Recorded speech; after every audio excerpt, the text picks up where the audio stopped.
Ice cold mentality, mental strength, and domination.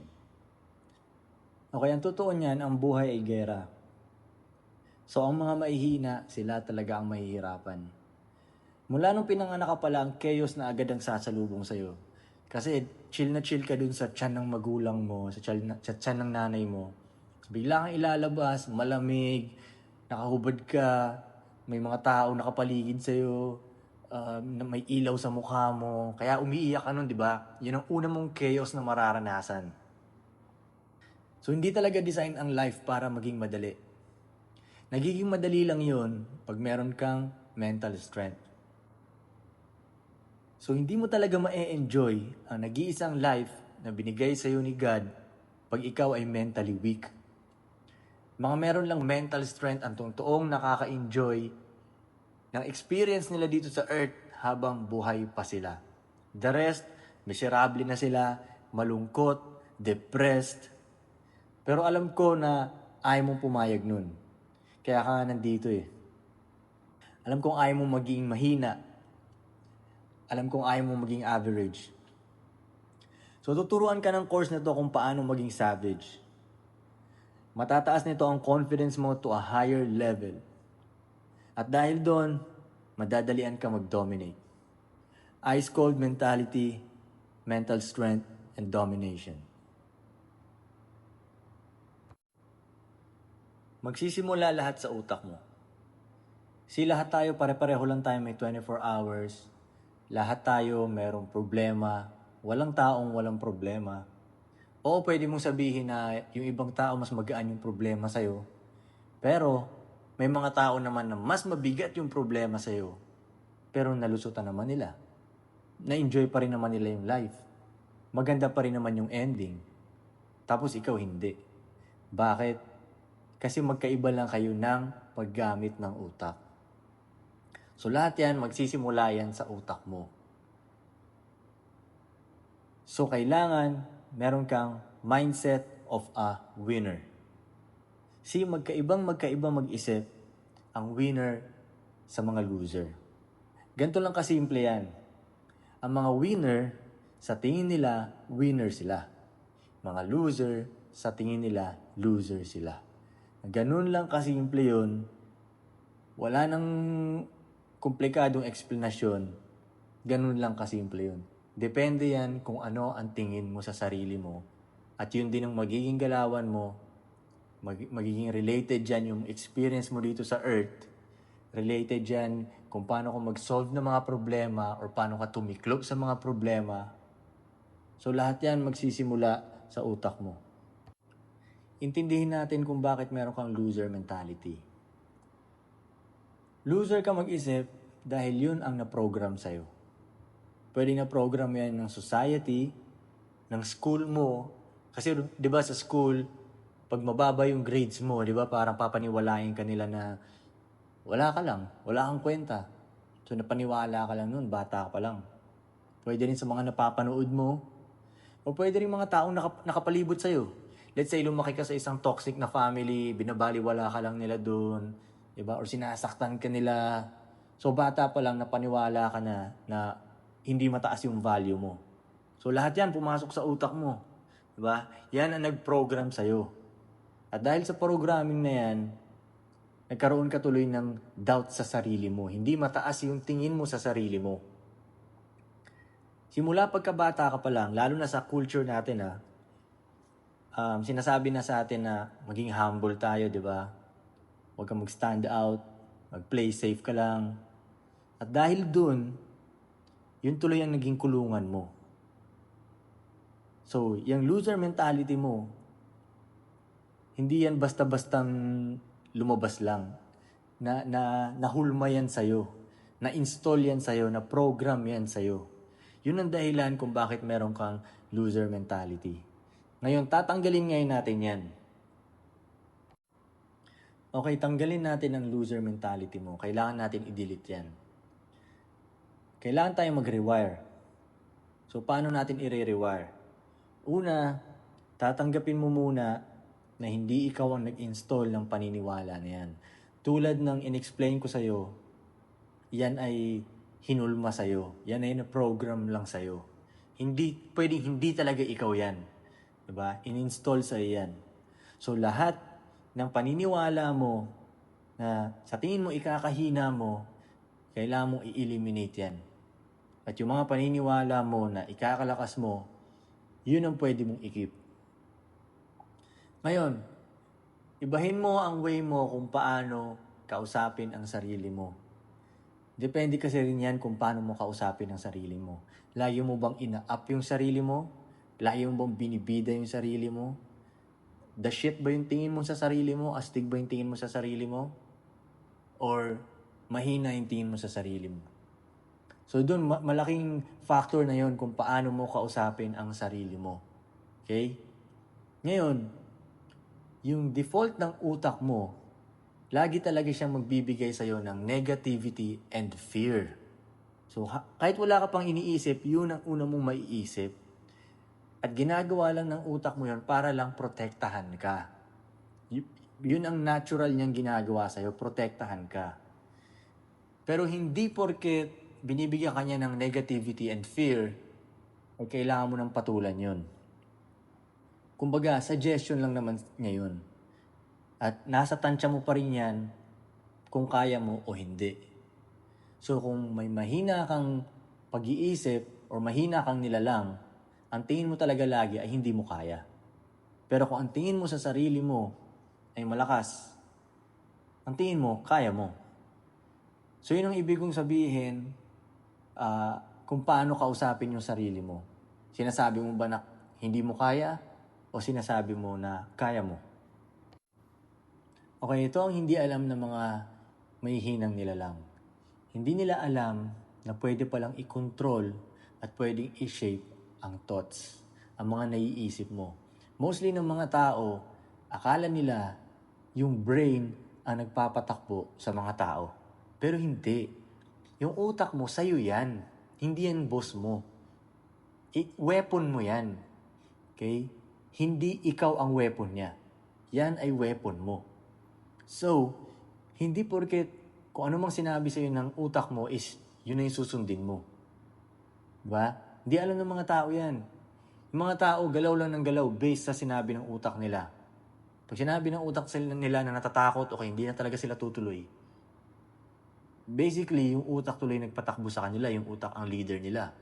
Pero pwede kang maging leader ng utak mo. Pagmasdan mo yan next time.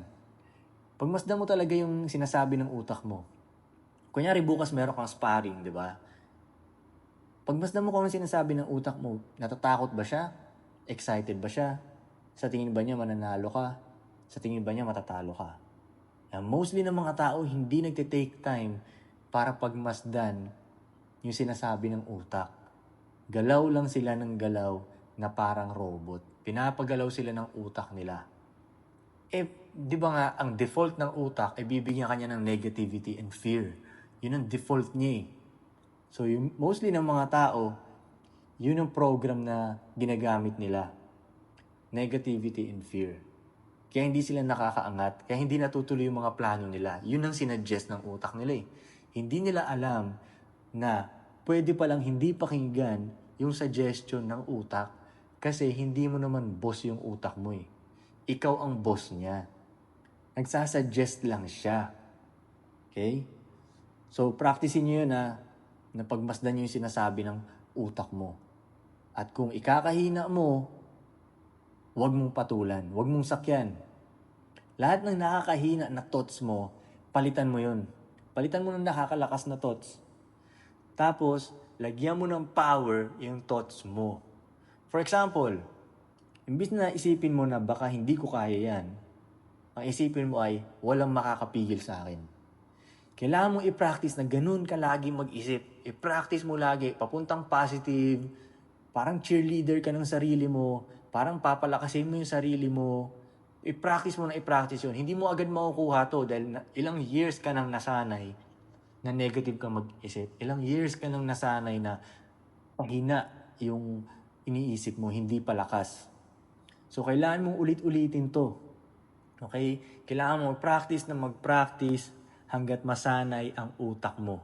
Hanggat next time, magiging automatic na lang yun na hindi ka na nakakaisip ng mga negative. Kumbaga, nahulma mo na yung utak mo na nag-iisip ng ikakalakas mo, positive mag-isip, mga ganong shit.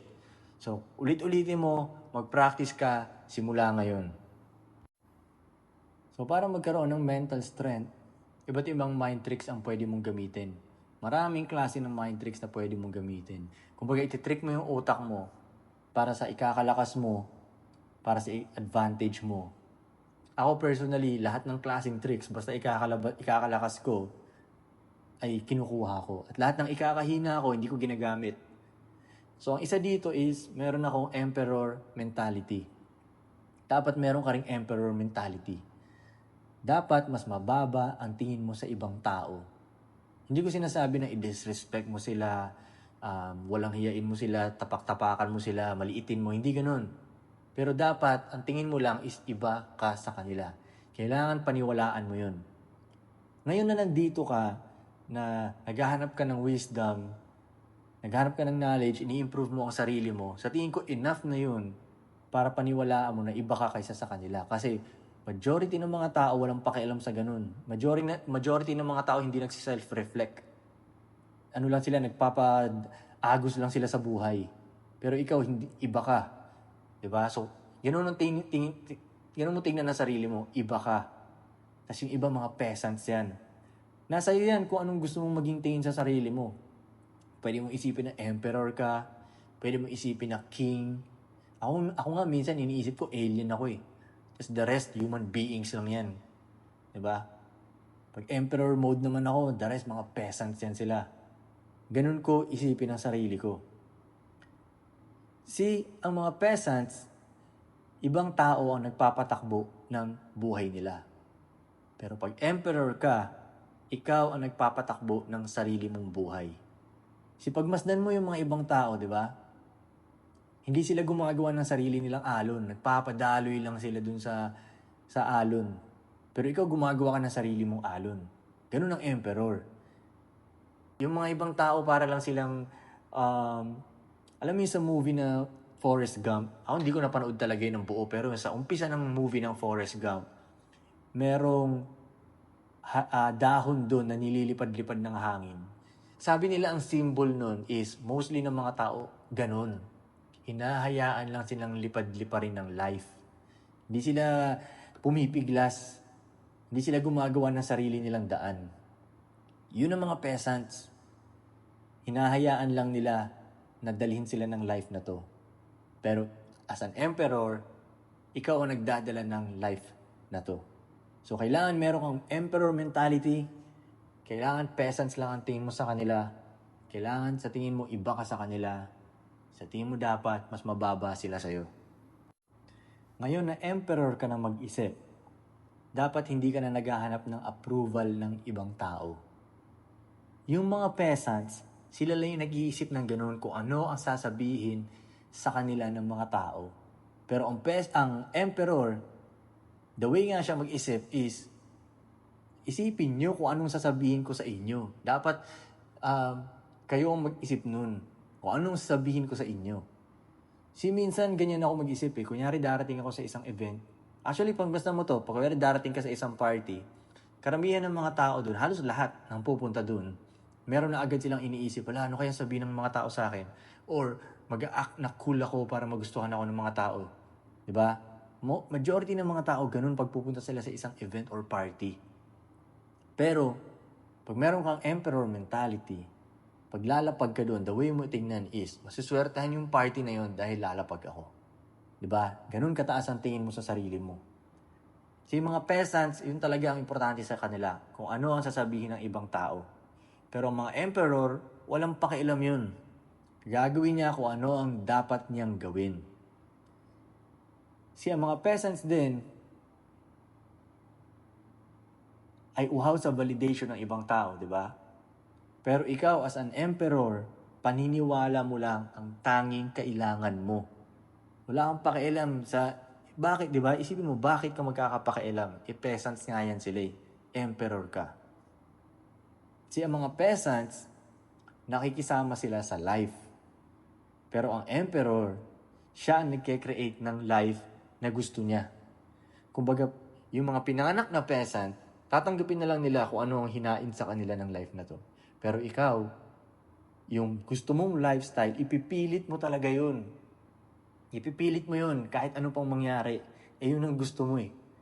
I-create mo, kumbaga ikaw yung director ng buhay mo. Ikaw magdidikta kung ano ang storya mo, kung ano ang ending mo. Ganun ang emperor.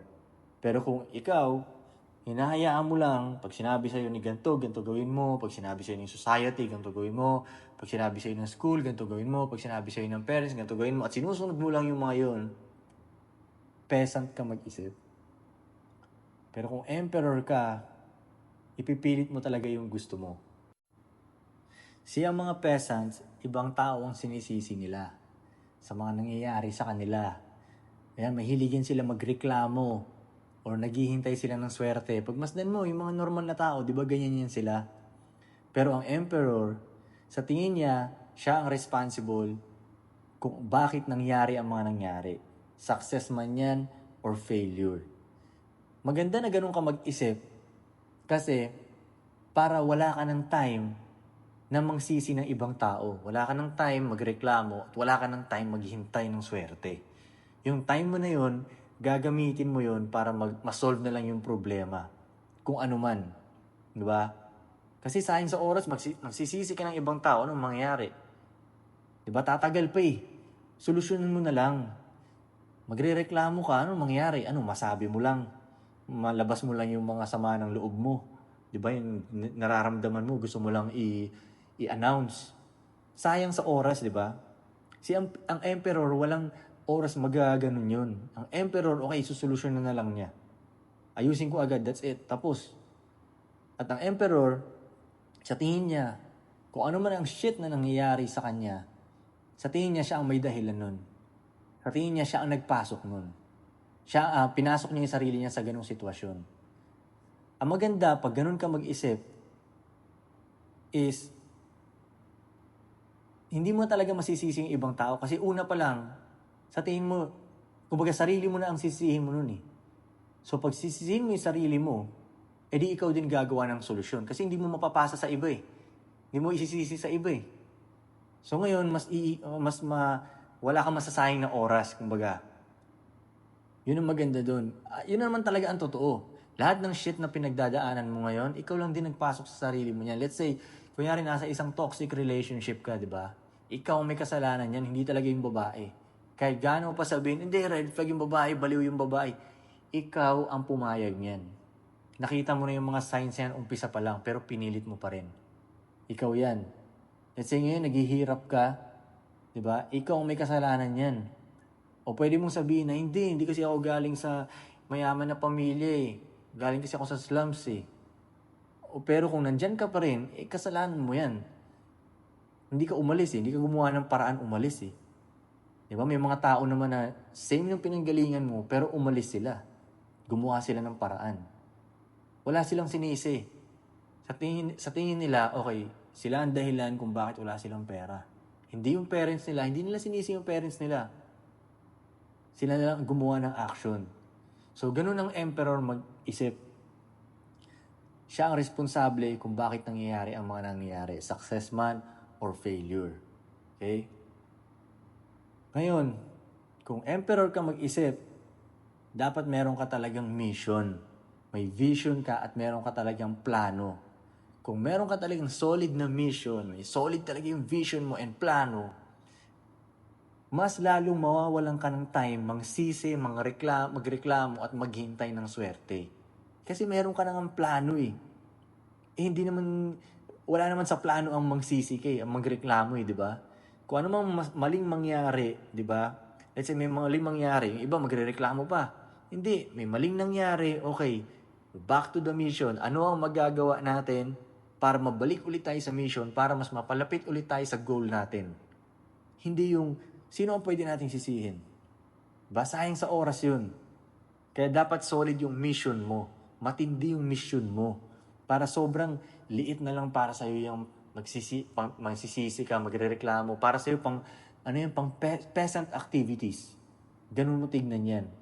Kaya importante yun na dapat ganun kasolid yung mission mo, yung vision mo, at plano mo. Dapat meron ka nun. Okay, disiplina. Dito pinaka nahihirapan ang mga tao. Pansin ko lang, dito sila nahihirapan talaga sa discipline. Ang mga mahihinang nilalang, sa tingin nila kailangan nila ng motivation para maging disiplinado sila. Pero hindi connected yun. Ang mga mahihinang nilalang kailangan ng motivation, pero yung mga malalakas, rekta na sila sa discipline. Wala na yung motivation, nakakabagal yun eh. Isipin mo, paggising mo ng umaga, maghahanap ka pa ng motivation, imbis na rumaratrat ka na dun. Ang discipline, hindi yan about kung gusto mo bang gawin o hindi. Yun kasi ang kailangan gawin. Yun ang discipline. So most of the time, kahit ayaw mong, dapat lagi, kahit ayaw mong gawin, pero kung yun ang kailangan gawin, gawin mo. For example, paggigising ng maaga, di ba ganun? Kailangan mong gawin eh. Ayaw mo naman talaga, masarap naman talagang matulog eh. Di ba? Pero gagawin mo yun. Kasi yun ang dapat gawin. Yun ang disiplina. Wala nang motivation na tanggalin mo na yung motivation sa bokabularyo mo. Disiplina na lang talaga. Kung titingnan mo, di ba? Kaya rin mga militar, sa tingin mo gusto talaga nilang mag-push up dyan? Hindi naman eh. Ginagawa nila yun kasi yun ang disiplina. Sa tingin mo yung mga boksingero, gusto nila yan mag-jogging lagi, mag-training lagi? Hindi naman eh. Kailangan lang nilang gawin yun. Yun ang discipline. So huwag ka na maghahanap ng motivation. Mula ngayon, ang tingin mo sa motivation ay pang mahinang nilalang. Ngayon, meron ako ituturo sa'yo na ginagamit ko para bilang mind tricks para na tumindi yung disiplina ko. Ako ang ginagawa ko, meron akong imaginary friend. Baliw man sa baliw pakinggan to, okay? Pero gumagana to. Nalaman ko to dati kasi pag nag-hustling ka kasi, nasa business ka, napaka-lonely ng journey kasi walang makaintindi sa'yo eh. Tapos, ikaw lang talaga ang kumakayod nun, mag-isa. So, parang wala kang kasama, ganun yung pakiramdam. And then, may nagsabi sa akin na, para hindi ka ma-feel lonely, mag-isip ka ng imaginary friend. At yung imaginary friend na yun, ikaw din yun. Pero, yun yung mas malakas na version mo. Pwede mong isipin na yun yung 10 years from now na version mo or 20 years from now na version mo. Yun yung mas mayaman sa'yo, mas astig sa'yo, mas maporma sa'yo. Kumbaga, made it na. Nakarating na siya doon kung saan man gusto mong makarating. Maporma siya, maangas, physically fit, guwapings, mapera, lahat kumpleto na siya. Yun yung imaginary friend mo. And then, imagine mo lagi na nandyan siya lagi sa'yo nakatingin. So for example, kunyari, kailangan mo gumising ng 5 a.m. Tinatamad kang gumising ng 5 a.m. So imagine mo, nandyan na siya nakatingin sa'yo at parang nadidismaya siya dahil hindi ka pa bumabangon. Ganun mo isipin yun. So, mahihiya ka ngayon. Kasi, yun yung mas better na version mo. Ikaw din yun eh. So, mahihiya ka sa kanya. Imagine mo parang gumaganto siya. Parang, hindi pa rin bumabangon. Ganun. Mapapabangon ka talaga nun. So, sa lahat, lagi mo siyang gamitin. Kunyari, meron kang gagawin tapos medyo natatakot ka. Nauunahan ka ng takot mo. Tapos nakatingin sa'yo yun, yung mas better na version mo. Mahihiya ka ngayon sa kanya, di ba? So ngayon gagawin mo. So lagi mo siyang gamitin sa advantage mo. Kahit nga kunyari, let's say kunyari, heartbroken ka dyan. Tapos nag-ahabol ka ng babae. Tapos nakatingin siya sa'yo ngayon. Itong imaginary friend mo ngayon. Di ba? Aayusin mo talaga yung astahan mo ngayon. Mahihiya ka ngayon maghabol ng babae. Mahihiya ka ngayon umiyak-iyak dyan. Kasi nakatingin sa'yo itong mas malupit na version mo eh. So, gamitin mo yung imaginary friend na yun. Sa akin, gumagana yun. Pwede mo ring gamitin itong imaginary friend mo bilang tagapalakpak mo or gusto mo siyang papalakpakin. Yun, pwede mo siyang gamitin ganun. So, let's say, 5 days ka na nagtitraining. Walang hinto. Ginawa mo yun para pumalakpak yung imaginary friend mo yun. Yun yung mission mo, ma-elib siya sa'yo. So basically, pinapapalakpak mo lang yung sarili mo. So ngayon, ang maganda doon, hindi ka na mag-ahabol ng palakpak ng ibang tao. Hindi ka mag-ahabol ng validation ng ibang tao. Kasi ang papapalakpakin mo lang is yung sarili mo. 'Di ba? So pwede siyang siya yung nadidismaya sa'yo, pwedeng siya rin yung pumapalakpak sa'yo. Meron din isang way, mag-iisip ka naman ng imaginary friend mo. Imaginary enemy. So itong imaginary enemy mo, ito yung mas malakas sa'yo lagi. Lagi siyang mas may pera sa'yo, mas malakas, mas mabilis, mas masipag, mas astig, mas maraming chicks. And then, everyday, i-imagine mo siya. Pagising mo palang, imagine mo na kung ano ang ginagawa niya. So, kunyari, ikaw, ang tagal mo pang bumangon sa higaan, dahil siya, mas sharp siya sa'yo, mas malupit siya sa'yo, nandun na siya, nag-workout na siya. Sinimulan niya ng araw, kanina pa. So ngayon, ikaw mapipressure ka ngayon na, tangina, nagpapalakas na yun siya. So, babangon ka ngayon. Di ba? Kunyari, ikaw, dinedelay mo yung pera mo, hindi ka dumidiskarte. Siya, kanina pang dumidiskarte. So, mapapadiskarte ka. So, imaginary enemy mo yan. Pero, yung imaginary enemy na yun, dapat daw, huwag mong iisipin na ibang tao yun. Dapat, ikaw pa rin yun. Ikaw lang yun. Yun yung mas better na version mo lang din. Katulad ng imaginary friend mo. Kaya importante na hindi ibang taong isipin mo. Kasi kunyari, ang imagine mo na kalaban mo is, let's say, kunyari si 50 Cent, di ba? Yun ang gawin kong imaginary enemy. Hindi naman kasi pareho kayo ng storya ni 50 Cent eh. Iba yung pinagdadaanan niya sa pinagdadaanan mo. Iba yung obstacles niya sa obstacles mo. So, hindi magandang ganun. So, kung mag-imagine ka ng imaginary enemy, sarili mo pa rin yun, na mas malupit lang. So, imaginary friend or imaginary enemy, kung basta makakatulong sa'yo, nasa yan kung anong gagamitin mo sa kanila. Ako, mas ginagamit ko yung imaginary friend. Lagi siyang nakatingin sa akin. Nadidismaya siya or pumapalakpak. Ako, ganito ko i-imagine yan, no? Yung imaginary friend ko, maporma, maganda yung damit niya, and then lagi siyang may 3 or 4 na girlfriend sa tabi niya. Tapos, nagsisigar, di ba? Ganun. Ganun lagi. Swabing-swabe siya. Lagi siya nakatingin sa akin. So, maiiya ako lagi sa kanya. And then, so pag na-master mo na yung disiplina na yan, di ba? Pag nagkakaroon ka ng disiplina dahil dyan sa mind tricks mong yan, ituloy-tuloy mo talaga. Huwag ka ngayong huminto. Parang no day off na. Parang ganun. Bakit? Sabi ng kaibigan ko, wag mo daw i-underestimate ang power ng momentum. Iba daw talaga ang power ng momentum. So, panatiliin mo yung momentum na yun kasi pag huminto ka, pwedeng ikabalik mo ulit sa zero eh. Or pwedeng mabagal ulit yung start mo. Di ba? Pero hindi, rat-rat ka nga ng rat-rat eh. Kaya, ituloy-tuloy mo yung disiplina na yun. So, let's say 5 days ka nag-training, next week ganun ulit, huwag mo nang gawing 3, huwag mo nang gawing 2, 5 days ng 5 days, hanggat sa masasanay na lang yung katawan mo. At hanggat sa, hindi mo na nga maiisip na disiplina yun eh. Naging, ikaw na yun. Yun ka. Di ba? So, yung momentum, gamitin mo yung momentum na yun, makakatulong sa'yo. At isa pa sa mind tricks na ginagamit ko is, tuwing meron akong gustong gawin, let's say, kunyari, sabihin ko sa sarili ko, okay, bukas, lagi na akong gigising ng umaga, di ba? Naalala niyo yung word ng pandemic dati na new normal?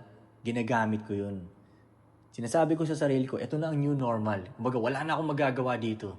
Hindi na ako pwedeng magrebelde dito. Hindi na ako pwedeng magreklamo. Ito na ang new normal. So, pag sinabi ko sa sarili ko na mula bukas, gigising na ako ng maaga lagi, yun na ang new normal. Wala nang pag-atras. Ganun, wala nang negotiation sa sarili na, pwede bang tanghali na magising? Din, wala nang ganun. Yun na ang new normal. So, mahigpit ako sa sarili ko. 'Di ba? Kailangan mo rin higpitan yung sarili mo para kang militar ngayon sa sarili mo. 'Di ba? So, isa yan sa ginagamit ko na mind tricks. Yung new normal. Para lalo akong maging sharp sa disiplina ko. Control your emotions. See, ang mga mahihinang nilalang, emotions ang nagpapatakbo sa kanila. Yung mga nagmamaoy, yung mga napapaaway palagi, yung mga nagro-road rage, napapaaway sa kalsada, yun, emosyon lang lahat yun. Pwedeng hindi patulan ng emosyon. Katulad din sa utak, ang utak nagsasuggest sa'yo ng kung ano-ano, ang emotions din nagsasuggest yan. So ngayon, ikaw matuto ka rin na pagmasdan mo yung nararamdaman mo. Tulad ng sinabi ko sa'yo kanina na pagmasdan mo yung sinasabi ng utak mo. Majority din ng mga peasants, ng mga mahihinang nilalang, hindi nila alam na pwede pala yun. Napapagalaw lang sila ng emotions nila. Di ba? Para talaga silang robot, di ba? Gumagalaw lang sila ng ganun. Nag-automatic lang sila kung ano sabihin ng utak nila at ng puso nila. Pwede mong pagmasdan kung ano ang sinasuggest ng emotions mo. At ikaw pa rin ang magdidikta kung papatulan mo ba yon, kung papayag ka ba sa suggestion niya or hindi. Kasi ang emotions mo, yung puso mo, ikaw may-ari niyan. Hindi yan ang nagmamay-ari sa'yo. Hindi mo yan boss. Ikaw ang boss niyan. Weapon mo rin yan. So, kailangan mo pagmasdan kung anong sinasabi ng nararamdaman mo. Okay? Ngayon yung mga nakakulong, majority sa mga yan, hindi lahat, pero majority sa mga yan, nandyan yan sila dahil hindi lang nila na-control yung emotions nila. Nakasaksak sila, nakabaril sila, nanakit sila ng babae. Yun lang yun, lahat yan galing sa emotions. Halos lahat nga ng mali mo Halos lahat ng mali mo sa buhay galing sa emotions yan. 'Di ba? Kahit nga, let's say, nag-end up ka sa isang toxic na relationship, emotions mo pa rin nagdala nun. Dahil sinasabi ng emotions mo, ma-in love ka dyan. At pinatulan mo naman, sinakyan mo naman. So, emotions mo, kadalasan ng mga mali mo, emotions mo. So, dapat ikaw pure na logic lang ang gagamitin mo. Yun kasi ang dapat ginagawa ng isang lalaki. Yun ang tunay na G. Logic lang talaga. Kasi ang emotions, laging parang mas madali yung isasuggest niya. Kung hindi mas madali, mas masarap. Okay? Kadalasan mali yun. Maraming beses, mas maraming oras na mali yung isasuggest niya sa'yo. For example, ang sabihin ng emotions mo sa'yo is mag-chill ka. Lagi yun nasasabihin niya sa'yo, yung mga masasarap na trip. Mag-chill ka, mag-smoke, mag-inom, manood lang ng Netflix dito. Pero ang sinasabi ng utak mo, ng logic mo, is kailangan mo mag-make money ngayon. Diba? Mas masarap pakinggan yung chill eh. Diba? Or sabihin ng emotions mo na, sige, samahan mo yung babae na yan. Buong araw kayo magsama, mag-sex kayo niyan. Mag-chill lang kayo dyan. Yun ang sinasabi ng emotions mo. Pero ang sinasabi ng utak mo, hindi okay tong babaeng to dahil wala nga siyang pakialam kung dumidiskarte ka o hindi. Hinahayaan ka lang niya na, na tumambay lang 24 hours. Yun ang sinasabi ng utak mo. So, laging mas okay ang sinasabi ng utak mo. Pero, pagmasdan mo pa rin, di ba? Ikaw pa rin ang boss bandang huli. Ang emotions, di ba, sabi ko sa inyo na mas laging masarap yung isasuggest niya. Ang emotions, makakapagdala ng happiness sa'yo yan. Mabilis ang happiness yan. Pero ang happiness, nawawala agad yan. Di ba? Pero ang logic, pag logic ang ginamit mo at pinili mo yung tamang daan, ang mabibigay sa'yo niyan ay fulfillment. At bilang lalaki, mas importante ang fulfillment talaga kaysa sa happiness. Kung babae ka, pwede, sige, okay, happiness. Yan, bili ka ng bag, diba? Magpa-nails ka dyan, kilig-kiligin ka saglit. Okay yan, sige, happiness, bigyan natin sa kanila yan. Pero kung ikaw, lalaki, kahit lagi kang mag-happiness, kulang pa rin yan kung hindi ka fulfilled. Kaya pansinin mo yung ibang mga lalaki, kahit may pera sila at kaya nilang bumili lagi ng happiness, parang may kulang pa rin. Bakit mainit ulo nila? Bakit parang wala pa rin spark yung mata nila? Bakit hindi magaan yung balikat nila? Kasi hindi sila fulfilled. Pwedeng hindi sila fulfilled dahil hindi pa rin nila nararating yung status na gusto nila. Pwedeng hindi sila fulfilled dahil hindi pa rin nila nakukuha yung relationship na gusto nila. Kahit kaya nilang mga spoiled ng maraming babae dyan, pero kung wala yung down na babae, na totoong love sila and care sila, hindi sila fulfilled nun. Kahit kaano karaming babaeng pwede mong bilhin hanggat wala yung ride or die na babae, hindi ka ma-fulfill nun. So, mas mag-concentrate ka sa fulfillment at hindi sa happiness. So, madalas, logic ang maghahatid sa'yo papunta sa fulfillment. And then, yung emotions, pag napapansin mo yung sarili mo na sinasakyan mo yung emotions mo, lagi mong talkshitin yung sarili mo na like a girl. Kasi ang mga babae, slave yan sila sa emotions nila. Yun ang reality. Kaya nga pabago-bago yung decision nila kasi yun ang sinasabi ng emotions nila. Ang emotions, pabago-bago rin, di ba? So kung ganun ka, nadadala ka sa emotion mo, lagi mo sabihin mo sa sarili mo na, like a girl. Para mahihiya ka ngayon at babalik ka ulit sa logic mo. So, control your emotions dahil yun din ang magpapahamak sa'yo. Eliminate fear. Ngayon, pwede mong sabihin na hindi mo naman talaga maaalis ang fear. Pero, pwede mo ngayon ma-handle ng mas maayos ang fear. Yung hindi ka madadarag na itong fear. Ang isa sa way dito is dapat magkaroon ka ng fuck it mentality. Lagi kang ganun, fuck it. Ano naman? Diba? Kasi bandang huli, hindi naman big deal eh. Hanggat buhay ka, hindi big deal yan. Let's say malugi ka sa negosyo, ang tanong, buhay ka ba o patay? Pag buhay, edi okay lang. Hanggat buhay ka, makakabawi ka naman eh. May chance bumawi, di ba? So, hindi big deal kung ano man yan. Let's say, haharap ka sa mga matataas na tao. Let's say may ganung meeting.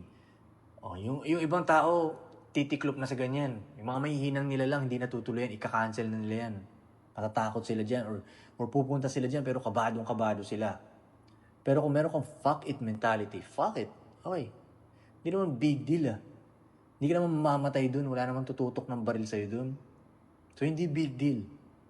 So, kailangan meron kang fuck it mentality. Lagi mong fuck it. Lagi mong itanim sa utak mo yan. Diba?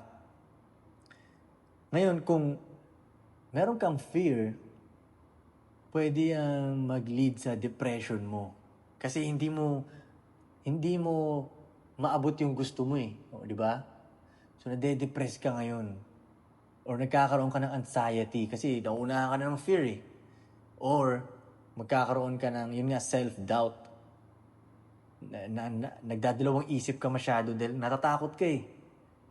Ang isang mind trick na pwede mong gamitin dyan is imagine mo na yung ibang warriors, ibang hustlers, ibang kings, ibang G, o ibang astig na tao nakatingin sa'yo. Ano ang sabihin nila sa'yo, di ba? Sabihin nila sa'yo, bading ah. O kaya, supot ah. Yun, imagine mo lagi yun. Or yung imagine mo yung imaginary friend na sinasabi ko sa'yo. Yun ang sabihin niya rin sa'yo. Supot ah. Diba? Imagine kasama mo ako sa isang room. Tapos nandiyan ka, nade-depress ka, na-anxiety ka, nagkakaroon ka ng self-doubt. Ano na lang yung sasabihin ko sa'yo, diba?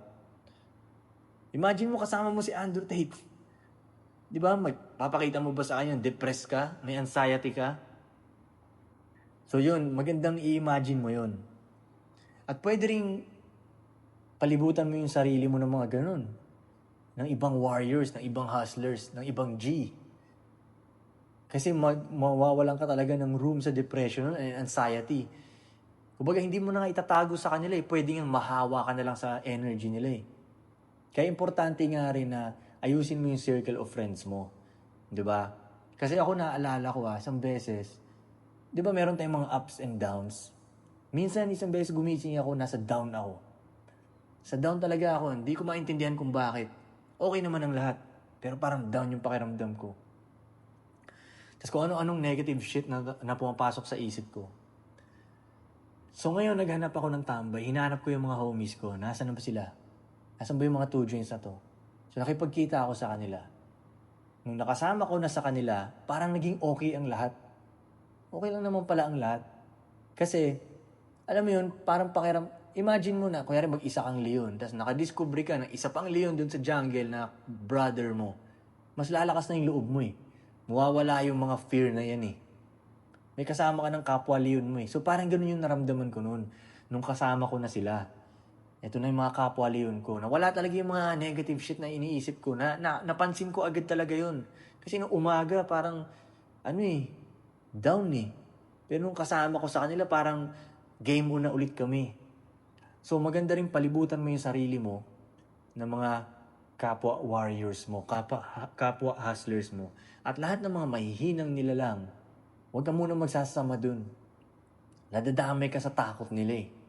Nadadamay ka sa pang-peasant na mga activities nila. Hanapin mo yung mga kapwa astig mo. Ngayon, kung wala ka namang ganong circle, huwag mong ipilit, di ba? Pero ang maganda ngayon sa internet is may mga daya na ng konti. Ang pinakadaya talaga dyan is sumali ka ng online community. Madali kasi makapasok eh. Hindi mo na sila hahanapin physically. Nandiyan na sila. Diba? Katulad ng 2JE namin, nagkikita-kita na agad kami doon kahit magkakalayo kami ng lugar pero nalagay kami sa iisang network na-meet namin tong hustler sa kabilang syudad, diba? Hustler sa ibang bansa. Yun, nakabuo tuloy kami ng grupo nang dahil lang sa internet. Yun, ang laking daya nun, di ba? Pasok ka na agad dun sa circle of friends na yun. Circle of friends ng mga hustlers, ng mga players, mga businessman, entrepreneurs. So yan, kung wala kang circle of friends na maayos, pwede kang gumamit ng technology ngayon para makahanap ng ganun. Okay?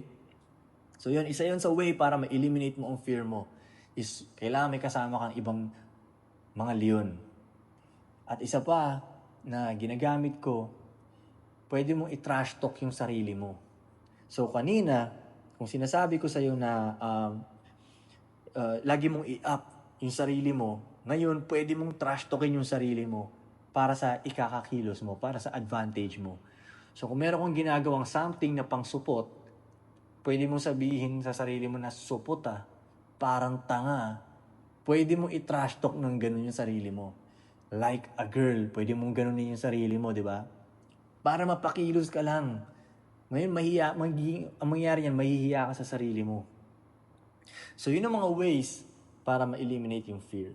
So, kung nakakaramdam ka ng mga takot ganyan, fuck it mentality, isipin mo na hindi naman talaga big deal yan, or isipin mo na nakatingin sa'yo yung ibang mga G, or palibutan mo talaga yung sarili mo ng mga G, or trash talkin mo yung sarili mo. Ayan, ang dami ng paraan yan Pag ikaw duduwag-duwag pa rin, siguro duwag ka talaga.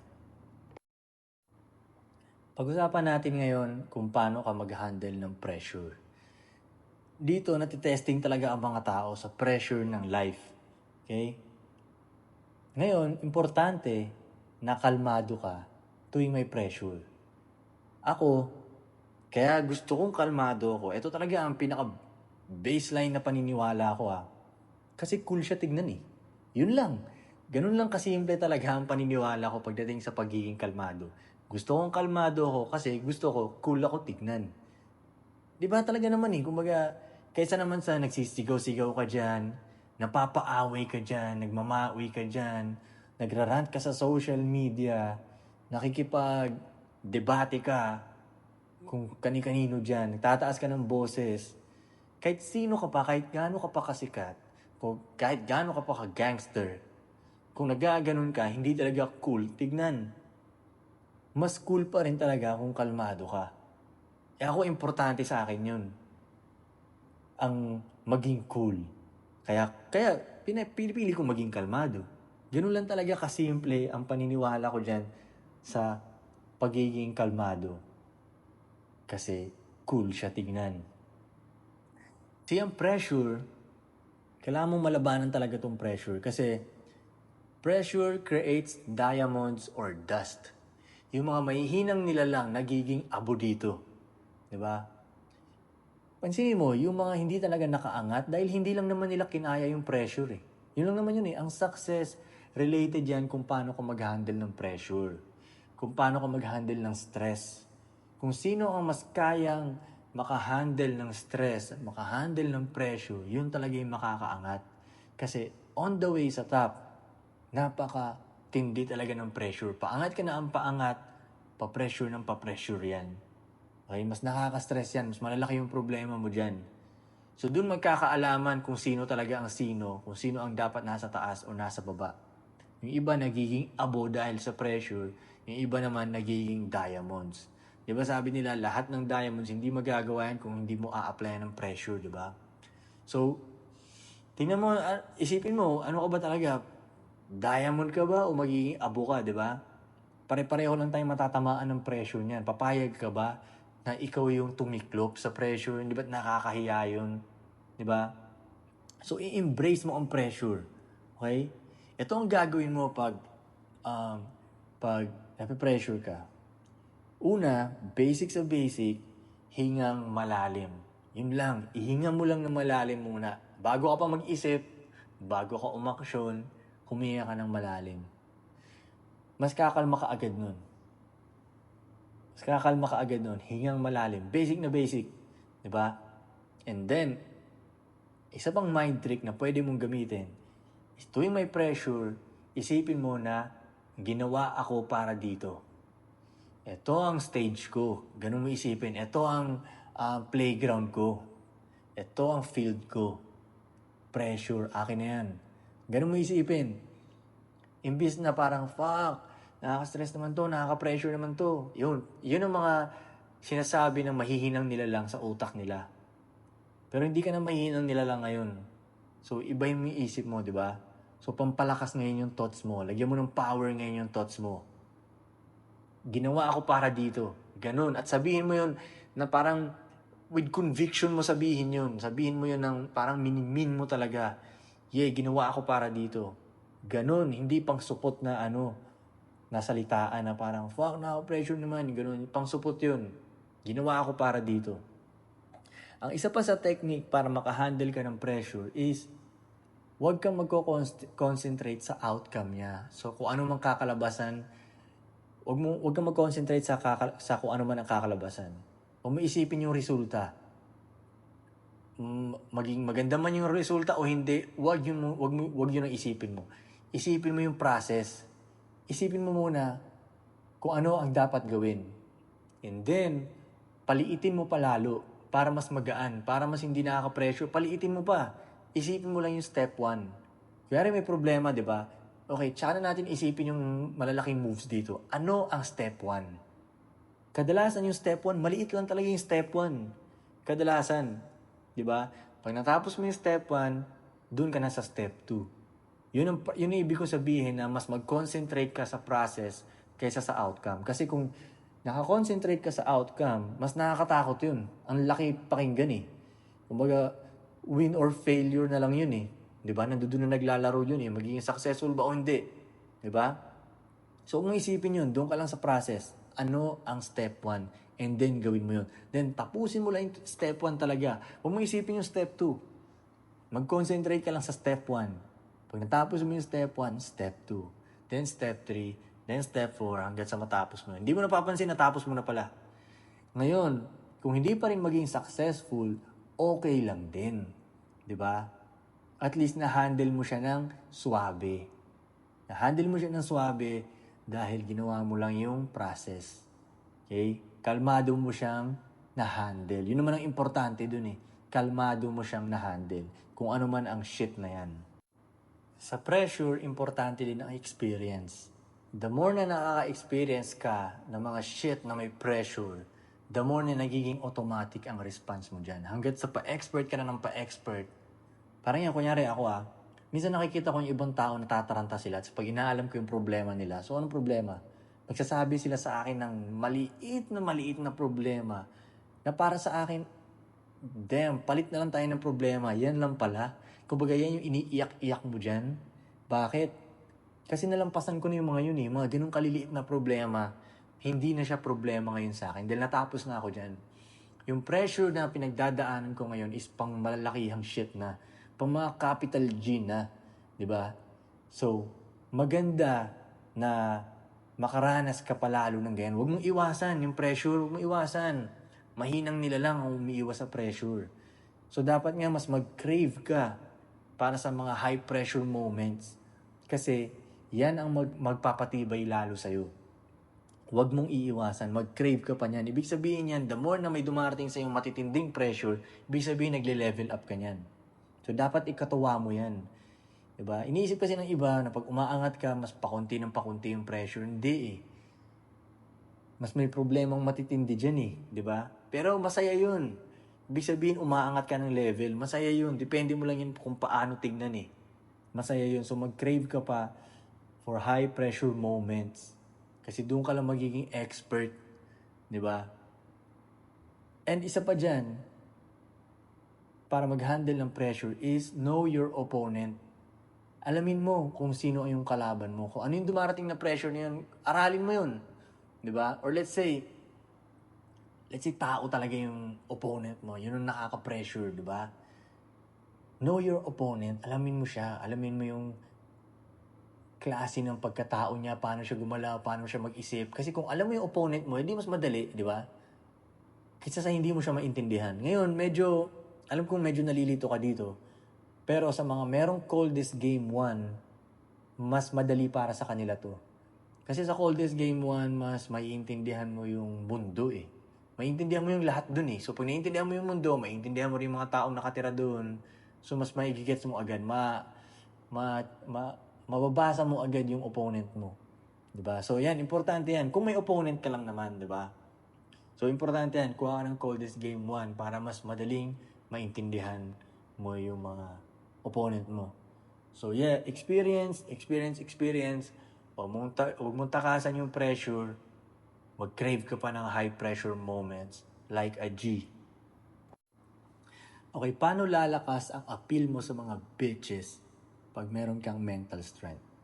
Okay, ang mga babae, ang gusto talaga niyan is yung mas better sa kanila. Itong mga babae, hindi talaga ganun ka-on point ang mental strength nito. Madali yan silang mag-react. Madali yan silang ma-pressure. Di ba? Madali yan silang mag-react emotionally. Di ba? Sisigaw agad yan sila, iiyak agad yan sila. So, may elevate yan sila sa mas better sa kanila, sa hindi nila katulad. So, sa mas matibay sa kanila. Yung mga babae na pumapatol sa mga mas weak na lalaki, malamang yung mga babae yun, either desperado na yun sila, wala na pumapatol sa kanila na mga astig na lalaki, or weak din na babae yun. So, gugustuhin nila yung mga lalaki na makokontrol-control nila, di ba? So, ayaw mo rin yung mga ganong klaseng babae. Gusto mo yung babaeng nasa katinuan, at least, di ba? So, yung mga babaeng yun, yung mga matitinong babae, ang gusto nila is yung mas astig sa kanila. Di ba? At mas astig talaga sa kanila yun pag nakikita nila na grabe yung pressure sa mundo mo pero swabe mo lang i-handle na parang wala lang, yun, malakas ang dating mo nun para sa kanila. Di ba? Sa gulo, sa ingay ng mundo mo, di ba? Sa dami ng problema, sa gitna ng controversy, is parang hindi ka natitinag, irerespeto ka talaga ng babaeng yun. Kahit di pa nila aminin eh. Kahit hindi ka pa nila patulan, di ba? Pero nandun yung respect nila sa'yo. Wala silang respect sa mga mahihinang nila lang. Grabe nila itrato yun, grabe nila utus-utusan yun, grabe nila i-disrespect, grabe nila ipahiya. Hindi nila itinatrato ng tama, hindi king treatment yung ibibigay nila dun. Pero kung ang tingin nila sa'yo is matibay na klase ng lalaki, yung hindi ka natitinag, yung ganung klase, hindi ka nababasag, diyan nila ibibigay yung respect nila sa'yo. Itatrato ka nila ng tama. Actually, ire-respect nga nila kahit yung oras mo lang eh. 'Di ba? Hindi nila sasayangin yan. Dahil sa mata nila, nandun ka sa kategory ng mga top level na lalaki, high value na lalaki. Ganun nila tignan. And plus, kung meron kang mental strength, malamang makakarating ka sa taas. 'Di ba? Malamang magkakapera ka, malamang magkaka-status ka. 'Di ba? Malamang lalakas ka. Yun lang din naman yung gusto ng mga babae. Yung mga nasa top 1%. Darating ka talaga dun sa top 1% na yun kung meron kang mental strength. Kung wala kang mental strength, may iwan ka dun sa baba. Ikaw yung pagpapahawakin niya ng bag. Ang trabaho mo maghatid sundo sa kanya. Ang trabaho mo is pakinggan yung mga bullshit niya, yun. Ang trabaho mo is samahan siya sa mga party ng kaibigan niya. Yung mga gano'n, yung mga party hindi mo talaga gusto. Yun, pag nasa baba ka, pag low level ka na lalaki, kung mentally weak ka, yun ang magiging trabaho mo. Pero pag nandun ka sa top 1%, ikaw yung lalaki na pagsisilbihan niya, ikaw yung lalaki na hahabol-habulin niya, ikaw yung lalaki na gugustuhin niyang magbigay ng validation sa kanya, ikaw yung lalaki na magpapasikat siya sa'yo, paglulutuan niya, pagtitimplahan niya ng kape, ikaw yung lalaking magsasubmit siya basically. Kasi mas malakas ka sa kanya. Ganun lang kasimple yun. Bandang huli, kung meron kang mental strength, mas cool ka talaga tingnan sa mga bitches. Bakit? Kasi kung mentally weak ka, kung emotional ka na tao, titingnan ka ng mga babae na katulad lang din nila. So yun, ganun ka talaga tignan nila, like a girl. Diba? Hindi ka man sa mata nila. Kaya importante na meron kang mental strength. At kung meron kang mental strength, mas lalakas ang appeal mo sa mga bitches.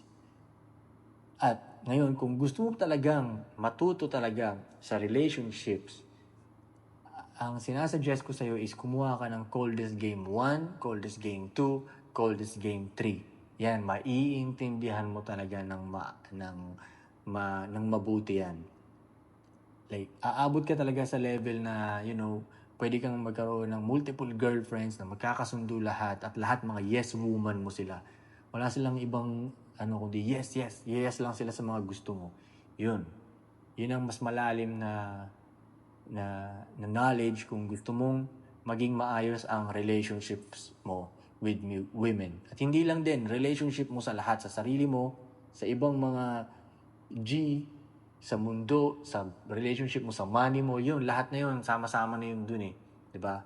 Pero anyway, mental strength, kung meron kang mental strength, mas cool talaga tignan sa mga bitches yun at mas mababasa sila sa'yo. Okay, pag-usapan natin tong public opinion. Kasi eto, maraming taong hindi kinakaya to. Okay, malamang hindi ka aabot sa level ko na, or hindi mo gustong umabot sa level ko na malalagay ka talaga sa spotlight na makakapagbigay ng opinion yung maraming tao sa'yo. Para maging public figure ka, okay, kung ayaw mong malagay sa ganun, ayos lang.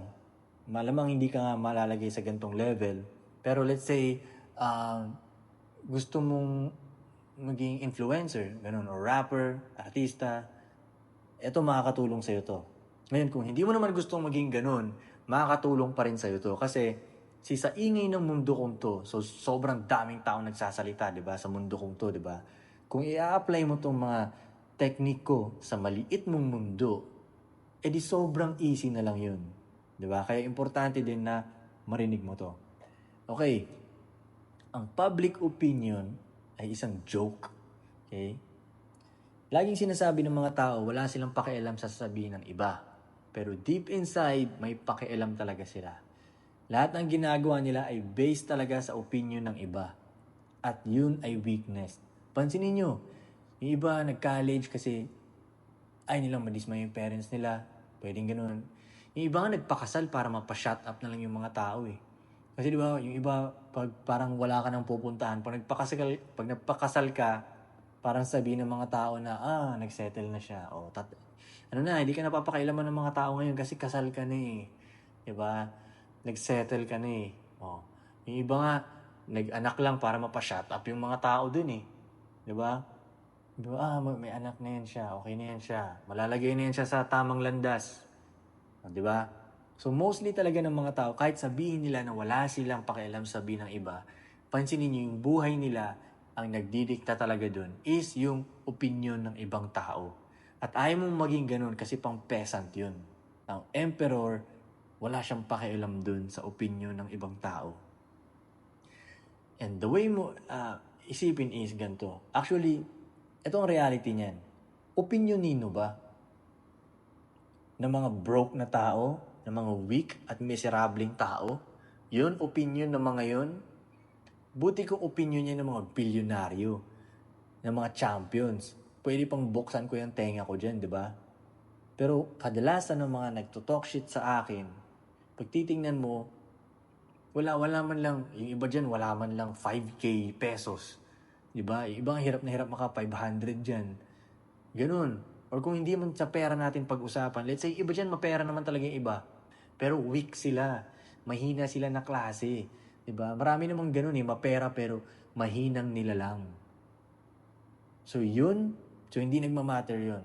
Yung iba dyan, miserableng tao din. Kaya naman nagtutalk shit yung mga yan dahil miserable naman talaga sila At pag nag-talk shit sila sa'yo, yun lang yung way para ma-feel good sila. Kasi fucked up naman talaga ang buhay nila. Kaya sila nagtutalk shit sa'yo para feeling nila sila yung tama. Hahanapan kanila ng mali. So yung bandang huli, dun din ang tanong, opinion nino ba? Ng mga peasants na to? Ng mga mahihinang nilalang na to? Ng mga nobody na to? Di ba hindi nagmamatter, di ba? Kaya walang sense para pakinggan mo yung opinion ng mga yun. Tandaan mo, ang mundo, hindi nila nire-rewardan ang mga taong nakikinig sa crowd. Kung pagmamasdan mo yung mga greats, yung mga kings, yung mga top G, lahat yan sila hindi nakinig sa sinabi ng crowd. And yung mga tao nasa baba, kaya sila nanatiling nandun dahil masyado silang may pakialam sa opinion ng ibang tao. So maging ikaw yun, yung mga greats, katulad ng mga greats, yung mga G, maging ikaw yun.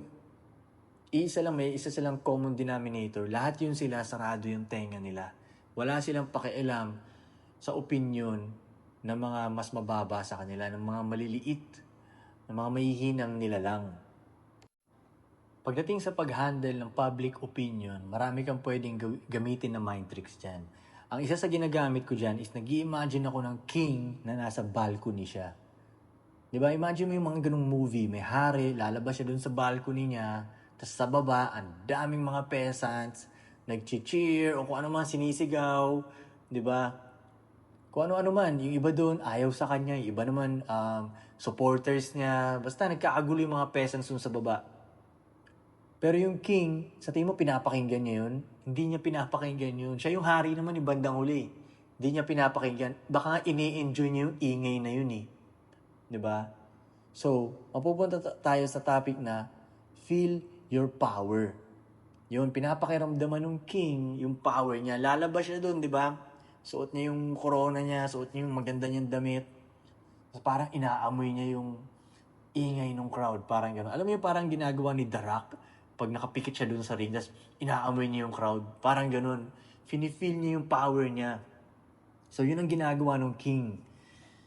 Ini-enjoy niya yung ingay ng mga peasants na yon. The more na ini-enjoy niya yung ingay ng mga peasants na yon, the more na nararamdaman niya na siya yung king. So ako, finifeel ko yung power na yon. Ako, alam mo, every time na nalalagay ako sa controversy at itong mga internet, maingay yung internet, sa tingin ng mga tao is nalulungkot ako, di ba? Malamang yun ang iniisip ng mga peasants. Pero ang totoo niyan, mas natutuwa ako sa power ko. Mas lalo kong nararamdaman yung power ko. Bakit? Kasi napasok ko yung mga emosyon nila. Napasok ko yung mga utak nila. Yung iba nagkaroon ng mental breakdown. Galit na galit sila. Tapos ano ang ginawa ko? Wala. Hindi ko nga sinadya yun Nag-post lang ako. Hindi ko akalain na yun ang magiging reaction nila. Tapos pinag-usapan na nila ako. Laman ako ng GC. Pinag-share nila ako. Kung ano-anong sinasabi nila. Nasira na yung araw nila. Diba? Isipin mo yung power ko dun. Ganun ka-powerful wala akong effort na nilabas at nabasag sila. So, ganun mo tingnan yun. I-feel mo yung power mo na hindi ko sinasabi sa iyo na sadyain mo yun na mang-inis ka ng mga tao. Okay? Hindi yun ang way ko. Okay? Tuwing meron akong something na ginagawa, hindi ko naman sinasadya yun Yun lang ako at nababasag sila. Ganun ako ka-powerful. Ganun ko tignan yun. Ngayon, dapat nga maghanap ka pa ng dapat nga gustuhin mo pa na marami magbigay ng opinion sa'yo Kasi kung walang nag-u-opinion sa'yo, ibig sabihin nasa pinakababa ka nun. Ibig sabihin peasant ka lang. Wala namang nagbibigay ng opinion sa mga peasant Ang pinakamaraming natatanggap ng opinion ay yung mga king, yung mga emperor, yung mga G, yung mga nandun sa tuktok, yung mga astig, yung mga matikas, yung mga greats. Sila ang umuulan ng opinion ng mga peasants. Diba? So, dapat matuwa ka sa opinion. Pag walang nagbibigay ng opinion sa'yo, well, questionin mo ang ginagawa mo. Baka wala kang tamang ginagawa. Dahil walang may pakialam sa'yo eh. Di ba? And every time na nalalagay ka sa controversy, ibig sabihin yan, attention. So, dapat makita mo yung opportunity dyan. Habang nakatingin lahat ng tao sa'yo, gamitin mo yung oras na yan para sa advantage mo. Ewan ko kung ano man ang gagawin mong paggamit ng attention na yan. Pwedeng i-promote mo yung product mo, di ba? Maglabas ka ng kanta o ano man. Basta attention yan. Lalo na ngayon, kung nakakanino ang attention, dun dumadaloy ang pera. So matuwa ka dun sa attention na yun, di ba? And, lagi mo talagang i-vibe na unbothered ka. Bakit? Kasi ibig sabihin nun, ikaw ang may control. Yun lang naman yun. Kung sino ang pinaka-unbothered, siya ang may control. Sila nawala na yung control nila kasi nag-mental breakdown na sila. Napatalon mo yung mga emotions nila, napagalit mo sila, nainis mo sila, pero ikaw wala lang. So, sino may control ngayon, di ba? Ikaw ngayon may control sa kanila. Napagalaw mo sila. Nasira mo yung araw nila. Or na naging highlight of the day ka nila. Ikaw ang may control sa crowd na yun. So, panatiliin mo lang na unbothered ka, okay? Pwede mo ring gayahin yung mga athlete. Pwede kang mag-imagine ng athlete. Kunyari, basketball player, di ba? Kunyari si Michael Jordan ka, di ba? Si Michael Jordan, ang trabaho lang niya is i-shoot yung bola. That's it. Hindi niya trabaho pakinggan yung crowd. So, dapat ganun ka din. Di ba? Doon ka lang, straight ka lang sa mission mo. Ano ang goal? I-shoot lang yung bola. Yun ang trabaho mo eh. So, kaya ako sinasabi na be like an athlete. Mag-concentrate ka lang sa mission mo. I-shoot yung bola. Yung crowd, trabaho nilang mag-talk shit. Trabaho nilang magbigay ng opinion. 'Di ba? Trabaho nilang pumalakpak or mag-boo or murahin ka. So, ibigay mo yun. Hayaan mong gawin nila ang trabaho nila. Trabaho nila mag-hate. Hayaan mong gawin nila yung trabaho nila mag-hate. Hindi mo naman trabaho yun eh. Ang trabaho mo is i-shoot yung bola. Mag-concentrate ka lang. Ngayon, pag na-distract ka ng crowd, hindi mo masushoot yung bola. Di ba? Imagine mo ikaw basketball player ka talaga at napasok ka ng crowd. May nagmura dun sa crowd at natamaan yung damdamin mo. Eh di hindi mo masushoot yung bola. Una, para kang tanga nun. Bakit ka parang tanga nun? Kasi mas mababa yung crowd sa'yo eh. Ikaw tong basketball player eh. Audience lang sila. So mas mababa yung level nila. Pero pag napasok ka nun ng mas mababang nila lang sa'yo, hindi ba't parang tanga yun? Di ba? Yun naman ang reality. Mas mababa sila sa'yo. Audience lang sila. Ikaw tong star eh. Nagbayad nga sila para mapanood ka eh. Di ba? Ikaw yung pinapanood. Di mo naman sila pinapanood eh. Pero para mapasok ka nila, para mapasok nila yung utak mo, o mapasok nila yung nararamdaman mo, parang tanga ka nun. Parang bumaba ka sa level nila. So, ganun mo isipin yun. Diba? Imagine ka ng athlete. Ganun mo isipin yun. Hindi ka bababa sa level ng crowd.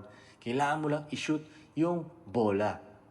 At pag na-shoot mo yung bola, yun ang pinaka-the best na response mo sa lahat ng ingay, sa lahat ng talk shit nila, sa lahat ng opinion nila.